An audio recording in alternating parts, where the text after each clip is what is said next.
Samantala, sa ating ulat panahon, umiiral ngayon sa bansa ang tatlong weather system na nagdudulot ng pag-ulan sa ilang bahagi nito. Samantala, sa kasalukuyan ay walang nakikitang LPA o bagyo ang Pag-asa sa loob at labas ng Philippine Area of Responsibility. Ang ulat panahon mula kay Jen Garcia. Sa weather bulletin mula sa Pag-asa, makikita sa ating iWeather Center ang tatlong weather systems na nakakaapekto sa klima ng bansa. Intertropical Convergence Zone o ITCZ ang nagdudulot ng pag-ulan sa malaking bahagi ng Mindanao at Palawan. Inaasahan naman ang mga pag-ulan sa Northern Luzon na dala ng Northeast Monsoon. Habang sa Metro Manila at nalalabing bahagi ng bansa ay nakakaapekto ang easterlies.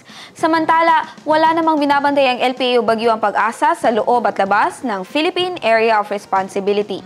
At para naman sa magiging lagay ng ating panahon bukas, sa Cotabato City maglalaro ang agwat ang temperatura sa 23 to 32 degrees Celsius at nasa 50% ang chance of rain. Sa Maguindanao, papalo ang agwat ng temperatura sa 22 to 31 degrees Celsius at nasa 50% ang tsansa ng pag-ulan. Sa Cotabato Province, maglalaro sa 23 to 32 degrees Celsius ang agwat ng temperatura at 70% ang tsansa ng ulan. 26 to 31 degrees Celsius naman ang magiging agwat ng temperatura sa Davao City bukas at 60% ang chance of rain. Sa Cagayan de Oro City, papalo sa 24 to 32 degrees Celsius ang agwat ng temperatura at nasa 60% ang tsansa ng pag-ulan. 25 to 31 degrees Celsius ang inaasahang magiging agwat ng temperatura sa Zamboanga City bukas at 25% ang tsansa ng ulan.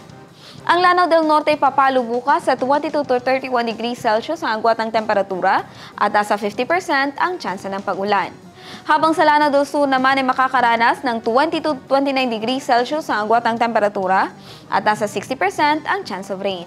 Ang araw ay sumikat kaninang 5:58 ng umaga at lumubog ng 5:24 ng gabi. At yan ang latest mula sa ating iWeather Center. Jen Garcia, iMinds, Philippines.